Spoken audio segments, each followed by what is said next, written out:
আজকের রান্নাটা এত বেশি মজা হয়েছে কি বলবো, বাসার সবাই খেয়ে অনেক প্রশংসা করেছে। আর আমার নিজের রান্না খেয়ে আমি নিজেই ফিদা হয়ে গিয়েছি, এতটাই মজা হয়েছে। তো চলেন আজকে আপনাদের সাথে রেসিপিটা শেয়ার করি। সবাই অলরেডি বুঝেই গিয়েছেন যে আমি আজকে কি রান্না করতেছি। আমি আজকে খাসির পায়া দিয়ে নেহারি রান্না করব। তো এক এক করে আমি এখন সব মশলাগুলো দিয়ে দিচ্ছি। প্রথমে অনেকগুলো পেঁয়াজ কুচি দিয়ে দিয়েছি, তারপরে এখানে সব বাটা মশলাগুলো দিয়ে দিচ্ছি। আদা বাটা, রসুন বাটা, জিরা বাটা, ধনিয়ার গুঁড়া, হলুদ গুঁড়া, মরিচের গুঁড়া, পরিমাণ মতো লবণ, আস্ত কিছু গরম মশলা আর আস্ত কাঁচামরিচ দিয়েছি কয়েকটা, আর পরিমাণ মতো তেল দিয়ে এখন হালকা একটু নাড়াচাড়া করে মেখে নিব। এই পর্যায়ে একদম পানি দিয়ে দিব পরিমাণ মতো, কড়াই ভরে। যেহেতু আমি প্রেসার কুকারে দিব না, এটাতেই সিদ্ধ করব, আস্তে আস্তে জাল হতে থাকবে।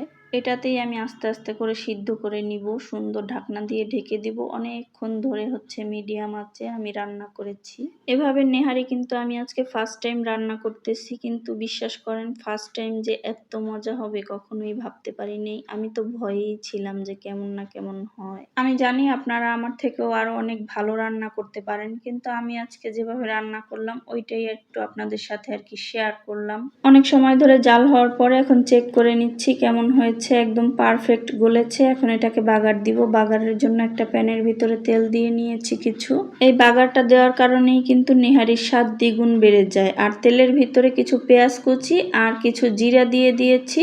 এটা একটু কালার হয়ে আসলেই নেহারির ভিতরে ঢেলে দিয়েছি।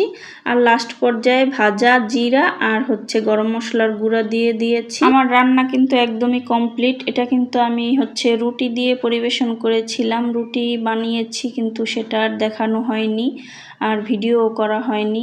তো এই তো আমার রান্নাটা একদমই কমপ্লিট। আমার রান্নাটা কেমন হয়েছে সবাই কিন্তু অবশ্যই কমেন্ট করে জানাবেন। আর এই আমার রান্নার ফাইনাল লুক।